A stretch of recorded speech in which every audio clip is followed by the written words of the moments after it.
Fala, meus queridos, sejam muito bem-vindos a mais uma mensagem do canal.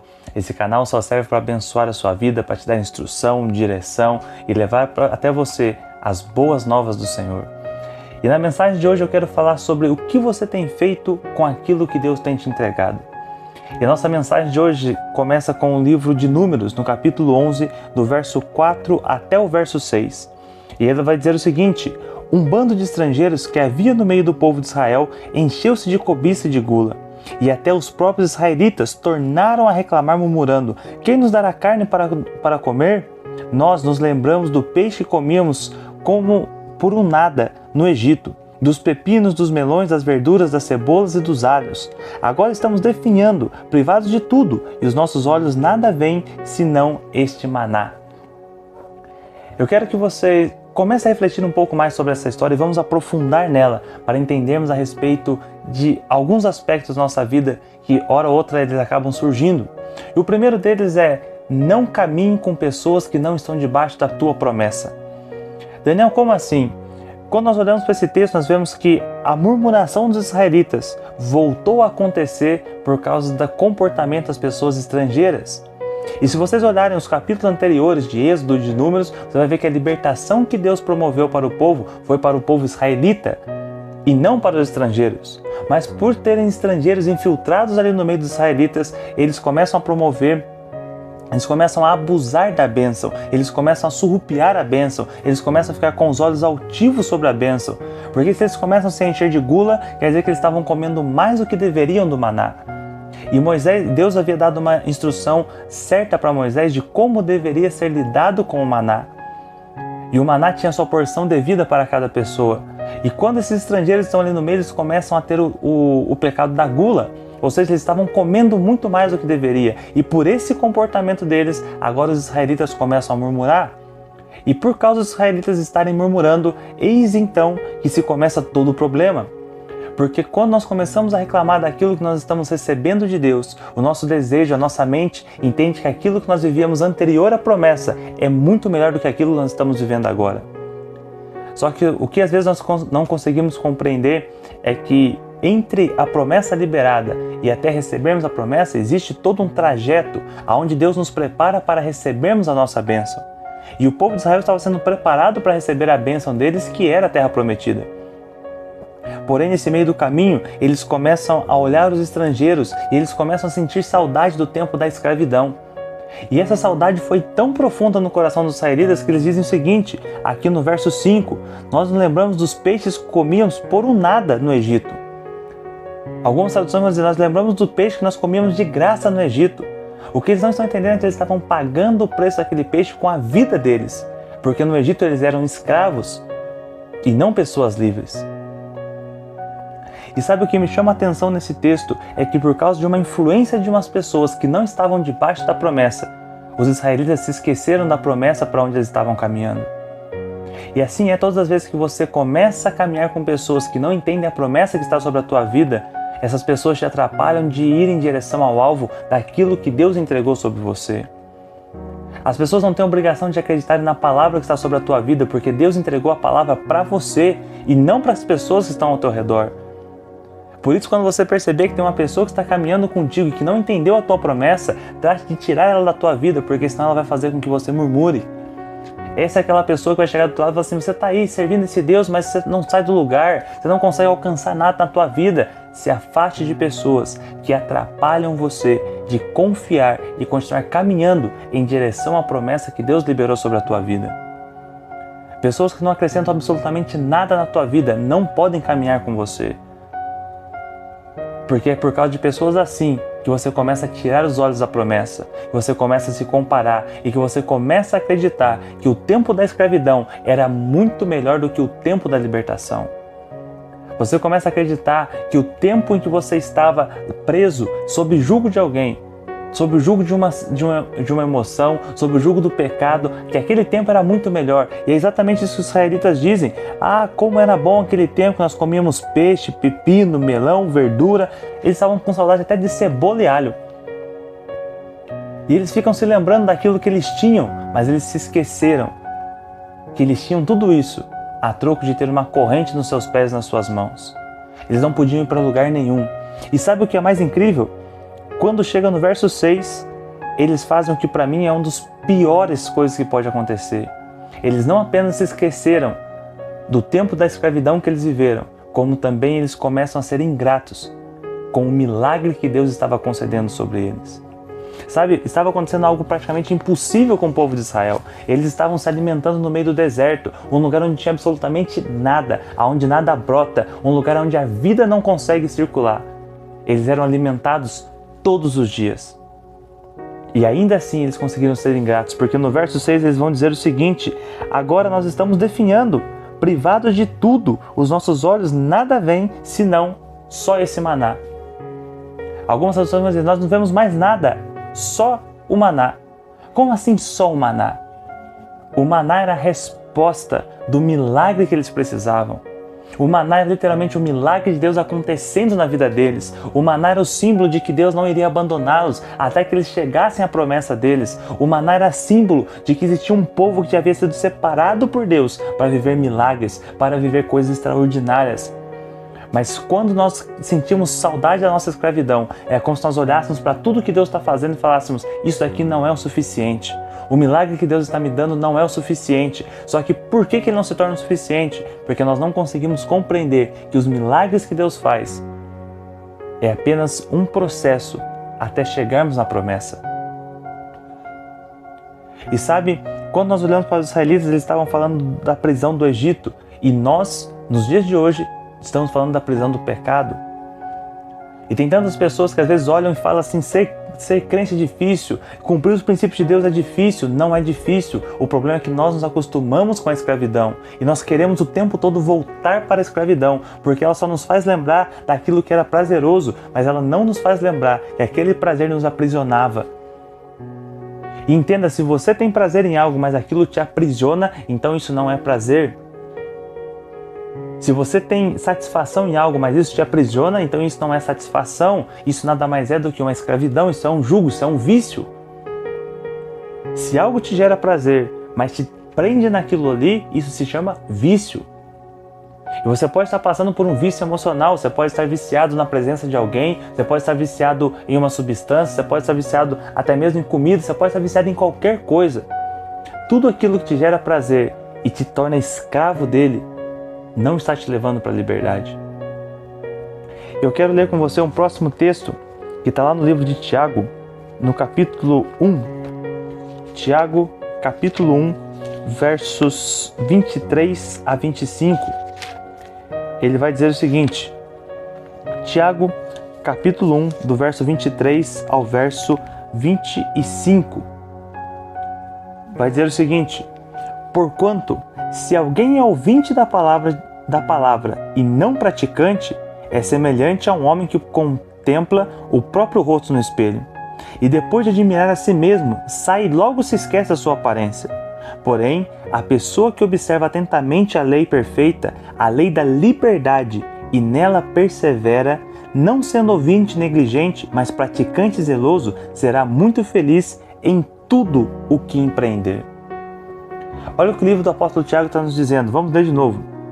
A pessoa, se alguém é ouvinte da palavra e não a pratica, ou seja, você está aqui fazendo o quê? Você está recebendo a palavra. Você está entendendo sobre qual é o caminho que Deus deseja que você ande. Porém, se você ouve a palavra, mas você não a pratica, o que acontece?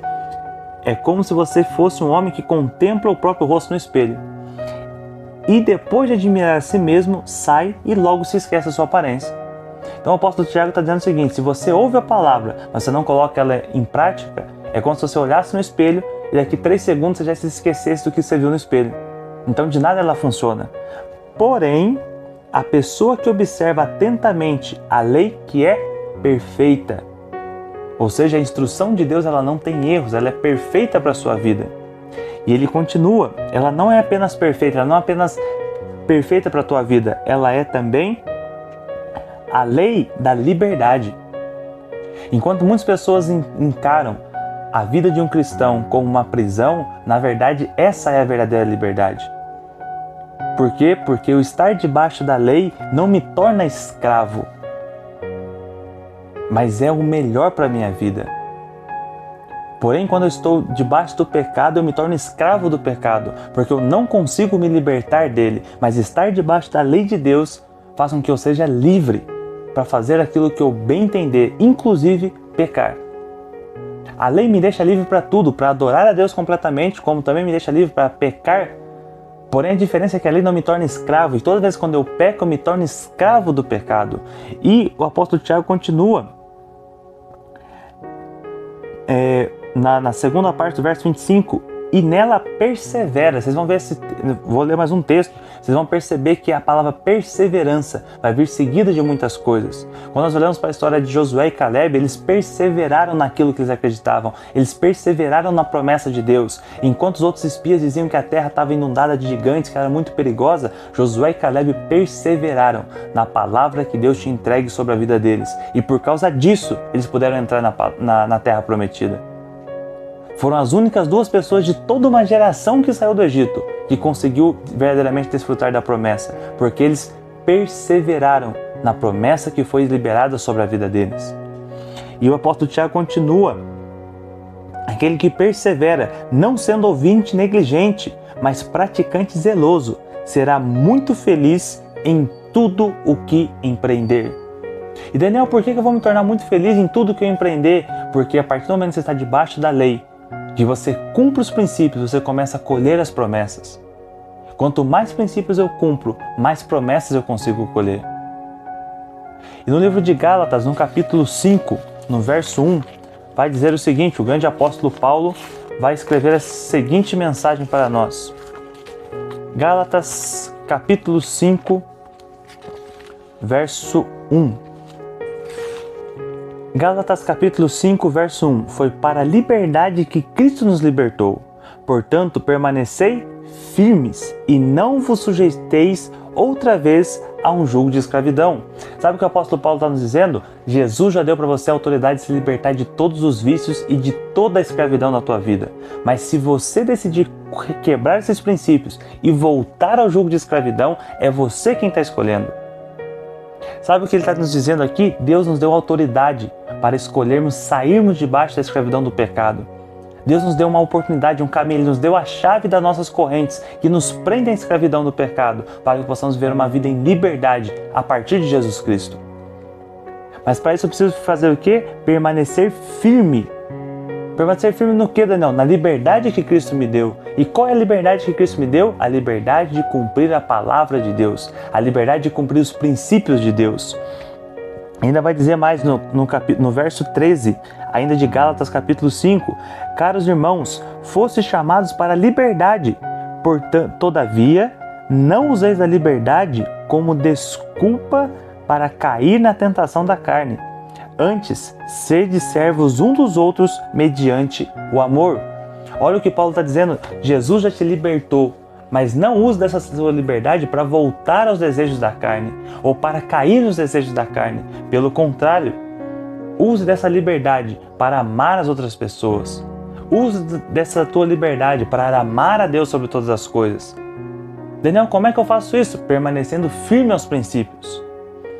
E agora eu vou te dizer, Daniel, eu quero de vez romper com o pecado, eu quero de vez ser livre dessa escravidão. O apóstolo Tiago, em uma das cartas dele, ele vai dizer o seguinte, Tiago capítulo 4, do verso 1 ao verso 10. Qual que é a maneira definitiva para eu conseguir me libertar do jugo de escravidão e não voltar mais para o lugar da onde Deus já me tirou? Deixa eu te falar isso que é muito importante. Pode parecer muito bonito, pode parecer muito gostoso, mas se você voltar para o lugar da onde Deus te tirou, o teu jugo de escravidão vai ser ainda pior.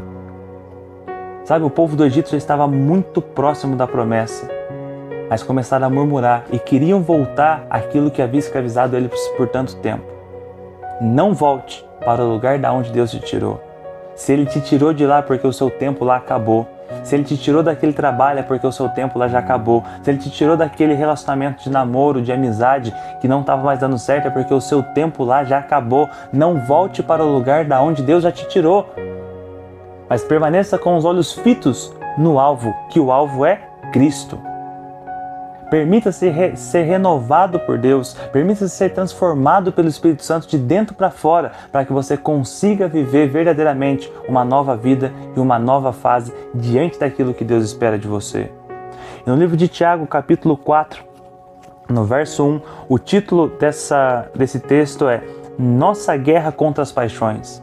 E o apóstolo Tiago vai escrever o seguinte: de onde vêm as batalhas e os desentendimentos que há entre vós?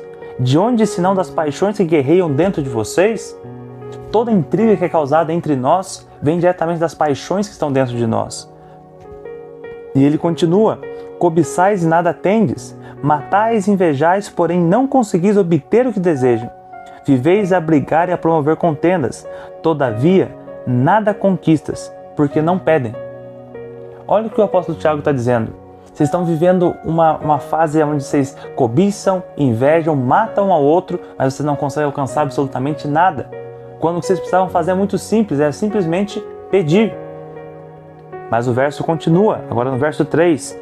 E quando pedem, não recebem, porquanto vocês pedem com a motivação errada, simplesmente para esbanjar em vossos prazeres. Sabe o que ele está dizendo?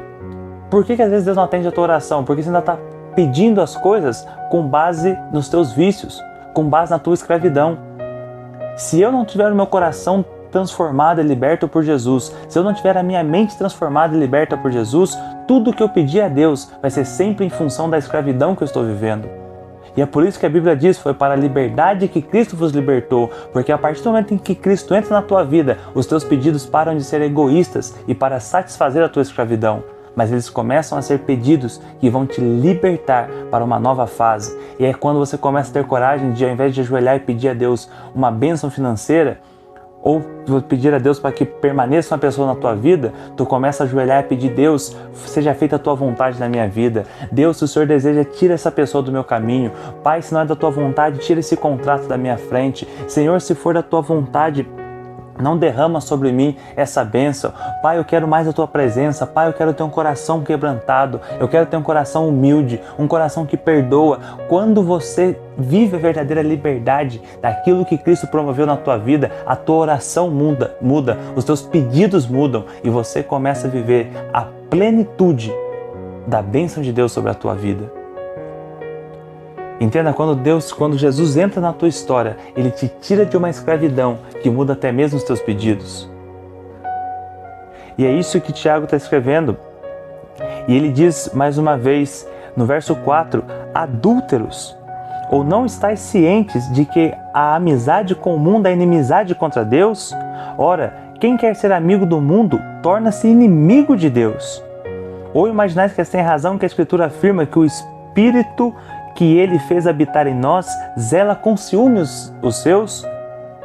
Sabe, queridos, Deus te ama tanto, que até mesmo para que você possa servi-lo, Ele colocou o Espírito Santo dentro de você, para que você sinta desejo de servi-lo, para que você consiga resistir aos problemas da vida, para conseguir estar mais perto dEle. E é isso que Tiago está dizendo. Ele está dizendo o seguinte: se você quer verdadeiramente viver uma vivência com Deus, você quer conhecer a Deus de verdade, você precisa se tornar inimigo do mundo.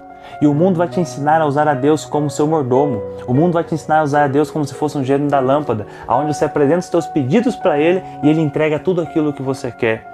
Mas a amizade com Deus e a inimizade com o mundo, ser inimigo do mundo, vai te fazer pedir a Deus mais da presença dEle, vai te fazer pedir a Deus mais da unção dEle, mais da sabedoria dEle, mais dos planos dEle na tua vida.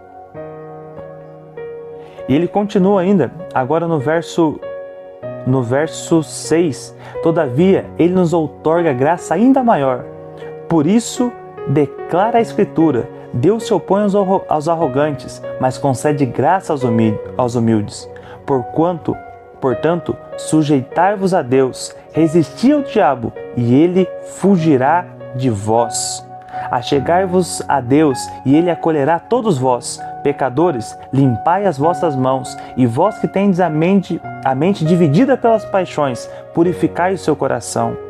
Entristecei-vos, arrependei e chorai, abandonai o riso fácil e pranteai, trocai a vossa euforia pelo pesar.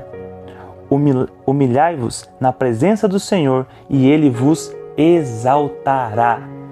Daniel, qual é o segredo para eu me livrar de vez da escravidão do pecado? O apóstolo Tiago nos explicou aqui. Primeiro, seja humilde. Segundo, sujeitai-vos a Deus. Passe tempo no secreto, dedica tempo de oração, dedica tempo de busca, tempo de leitura da palavra. Próximo ponto, resistir ao diabo, diga não às suas tentações. Você tem poder e autoridade para dizer não às tentações. Quer fazer isso ficar mais fácil? Ande com pessoas que já dizem não às tentações, pessoas que vão te incentivar a seguir o caminho de Deus e não pessoas que acham tudo normal. Pessoas que dizem, é normal se separar. Não, não é normal. É comum, mas não é normal. Cuidado com as pessoas que normalizam tudo. Ande com pessoas que te ajudam a resistir ao diabo. Deus já te deu autoridade para isso. A própria Bíblia está dizendo aqui, resistir ao diabo e ele fugirá de vós. Próximo ponto, achegai-vos a Deus, limpai as vossas mãos, abandona o pecado.